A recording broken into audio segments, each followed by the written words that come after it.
17:37 i 30 sekundi. Stižemo mi i ovog četvrtka do prve ovogodišnje potrage za zaboravljenim knjigama. Inače nam je to jubilarna 10. u nizu u ovom sezonskom serijalu Radio Splita u potrazi za zaboravljenim knjigama, a i ovog puta 10. put s nama gospođa Ingrid Poljanić. Novu godinu započinjemo baš sa pravim temama i sa pravim književnikom. Sad kad su temperature, kako kaže moja mala unučice, se spustile ispod nulje, pravo vrijeme za hispanoameričke književnike.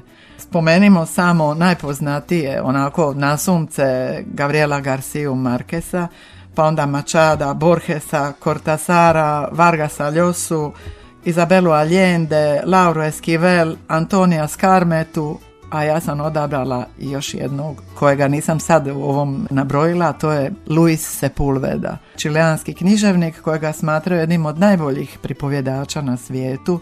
Doista nešto spektakularno. Općenito kad uzmete bilo koga od ovih hispanoameričkih književnika, krenete u nekakav novi svijet, u boje, mirise, toplinu, čudesne događaje, čudesne likove i mislim da će nas to, ako ništa drugo, ovih dana itekako ugrijati.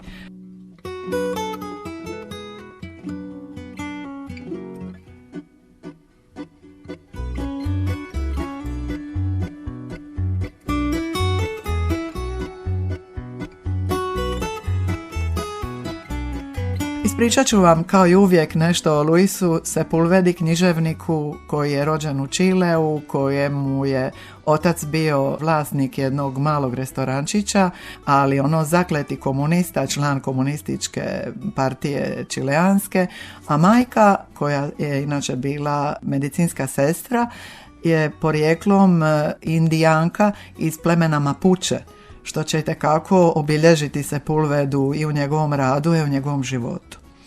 Vrlo nadaren dječak koji je još kao srednjoškolac iskazivao veliki talenat za pisanje. Upisao se na Univerzitetu u Santiagu i studirao interesantno režiju i menadžment kazališni.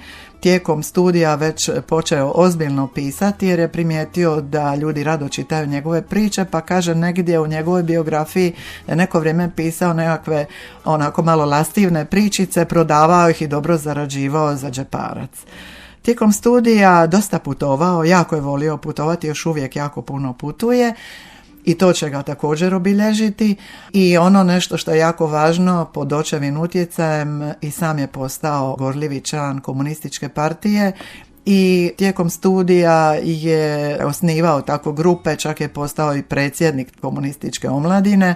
Jasno, 1973. kad se dogodio ona strašna priča sa svrgavanjem i ubojstvom predsjednika Allendea i dolaskom na vlast vojne hunte generala Pinocheta, Luis Sepulveda nije ni trepnio okom, isti čas je se stavio na stranu protiv vojne hunte i postao zbilja pravi aktivist, žestoki, pisao pjesme i priče koje su se čitale na mitinzima i na tajnim sastancima i vrlo brzo je uhićen i osuđen na 2,5 godine zatvora koje je odradio pošteno, iskoristio to vrijeme i učio njemački i čitao njemačke književnike, to vrijeme koje je proveo u zatvoru, ali čim je pušten iz zatvora, a to je opet Amnesty International i pritisak javnosti doveo do toga da ga se pusti, on je opet krenuo u nekakav teški aktivizam, putovao je u neke druge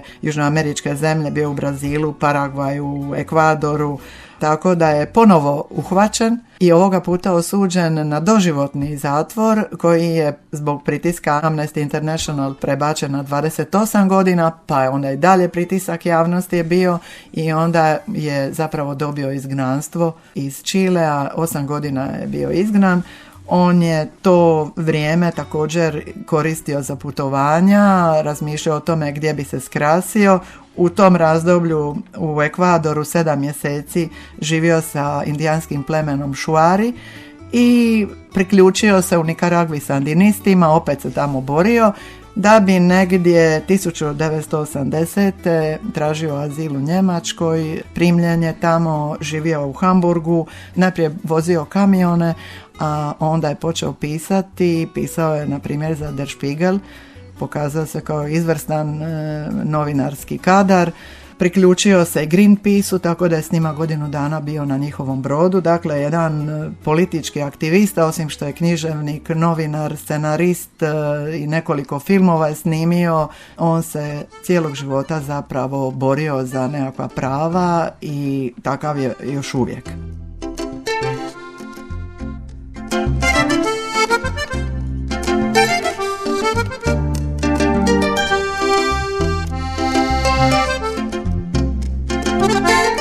Danas ćemo govoriti o njegovoj knjizi koju je napisao, i to je za nas vrlo interesantno. 1987. počeo je pisati u Malom Lošinju u naselju Artatore. Uvala Artatore, poznato turističko naselje.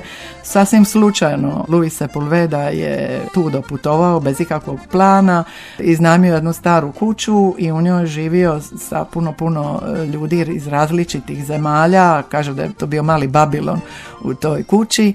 I tu je započeo svoju priču o starcu koji je čitao ljubavne romane o kojoj ćemo danas govoriti. Knjigu je dovršio u Hamburgu, 1988. je knjiga dovršena i knjiga je izdana u nekakvom maloj tiraži od 1000 komada, gdje Sepulveda kaže i sam sam kupio 50 komada da poklonim prijateljima i nije ništa očekivao od te knjige, međutim ta knjiga je na nekakav čaroban način počela biti čitana i širom svijeta, tako da je dobio nagradu u Španjolskoj za najbolju kratku priču, pa je onda dobio jednu francusku nagradu za najbolju stranu knjigu. Knjiga je ponovo tiskana, prevedena je na preko 40 svjetskih jezika, postigla je zbilja svjetsku slavu i smatra se jednom od najboljih priča hispanoameričkih.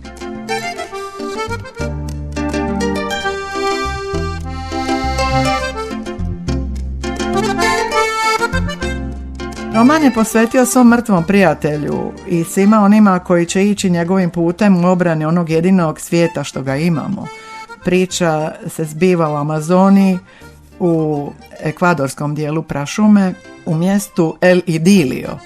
Kakve li ironije, ne može biti jezivije mjesto od tog El Idilija. Dakle, mjesto se zove Idila, a sastoji se od nekakvih koliba uz rijeku, gdje kad nastanu kišna razdoblja praktički se spašava živa glava, jer te kolibe lagano otklizavaju u rijeku, gdje brod dolazi 2 puta godišnje i to je ono s čime civilizacija zapravo uđe u to mjesto, jer do tada u mjestu se ne događa ništa. Brod, dakle, 2 puta godišnje dovozi sve ono što je ljudima potrebno za život, a to je prije svega piće, pa onda živežne namirnice kojih možda u El Idiliju se ne može nabaviti, plinske boce, ponekog tragača za zlatom ili nekog naftaša i vrlo važnu osobu u tom malom mjestu, a to je zubar. Zubar koji tako 2 puta godišnje povadi zube svima kojima je to potrebno, a tu bude svega i svačega, a taj zubar donosi sa sobom nešto još jako važno za našu knjigu, a to su ljubavni romani za starca koji se zove Antonio Jose Bolivar Proaño. Inače, u hispanoameričkim romanima strašno mi se sviđaju ta njihova nekakva bombastična imena i prezimena gdje spajaju prezimena oca i majke, tako da to zbilja zvuči jako ozbiljno, ali kaže Antonio Jose Bolivar Proaño je žilavi starac koji nije odviše mario za svoja povijesna prezimena i živio je sasvim normalno, neopterećen. Riječ je o jednom izvanrednom liku koji me u jednom dijelu jedan put počeo strahovito podsjećati na lik starca Santiaga iz Starca i more. Opet imamo jednog čovjeka koji je sam protiv prirode, koji je zapravo, da bi preživio, se naučio živjeti u skladu sa prirodom. On je čovjek koji u životu nema ništa, koji je oženio se vrlo mlad sa 15 godina i morao se preseliti u ovaj famozni El Idilio zato što njegova žena nije mogla imati djece i onda cijeli taj gradić u kojemu su živjeli počeli su tu ženu prezirat, ogovarat, odbacivat I Antonio Jose Bolivar odlučio je da će zajedno sa svojom ženom se preseliti i tako na nekom novom mjestu ponovo početi. U to doba je ekvadorska vlada davala nešto malo zemlje svakom doseljeniku koji je išao u Amazonu i tamo je pokušavao nešto napraviti, bavili su se poljoprivredom. Sprijateljio se sa indijancima šuvarima koji su pokušavali tom nesretnom čovjeku pomoći, ali tu pomoći baš i nije bilo. Žena je vrlo rano umrla, on je ostao sam i u toj velikoj samoći odlučio se što više družiti sa indijancima šuvarima i tako se dogodilo da je 40 godina bio u prašumi, naučio živeći s indijancima sve o prašumi, sve o prirodi. Znači, od prirode uzimaš samo ono što ti treba, nikad višak, pokoravaš se zakonima prirode i poštuješ prirodu oko sebe. Dakle, sve ono što mi bijelci nismo nikad radili.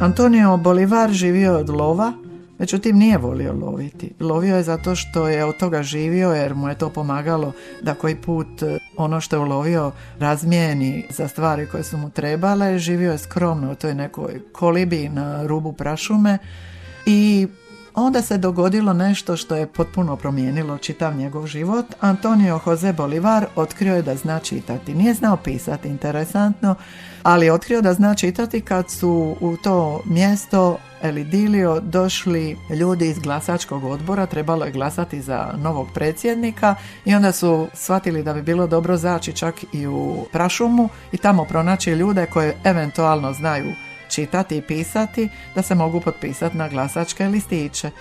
I onda su to dali Antoniju Bolivaru, on je mislio da ne zna čitati, međutim otkrio je da zna čitati. Od trenutka kad je otkrio da zna čitati, u njemu se rodila strahovita čežnja za čitanjem.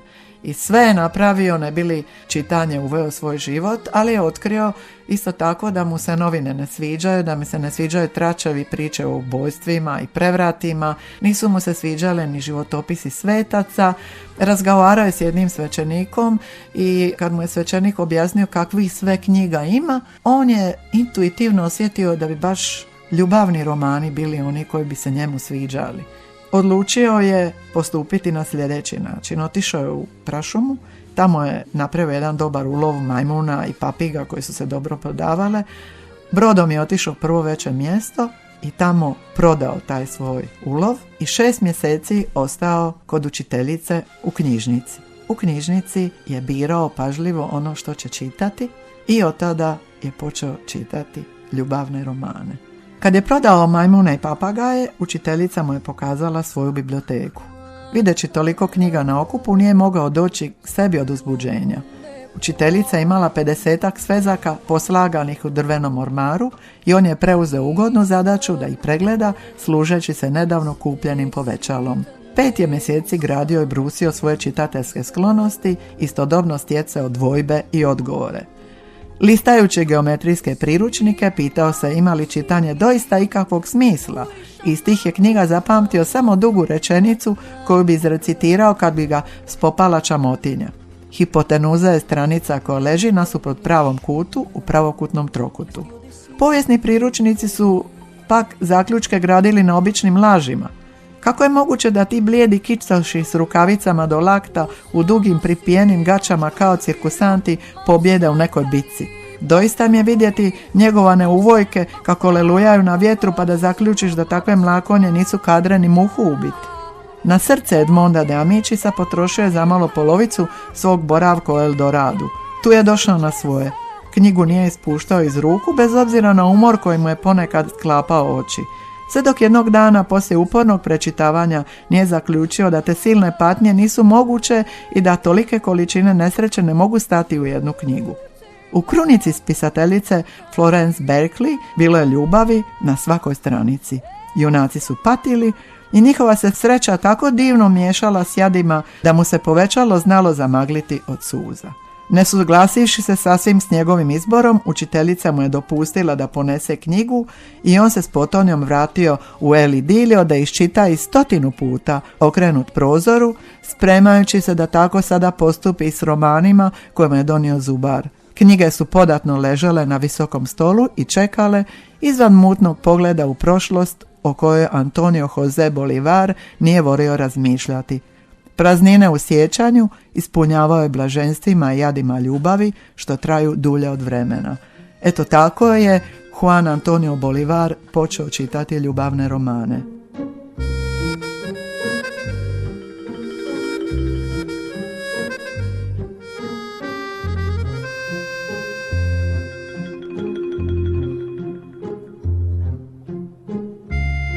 Priča je puno složenija.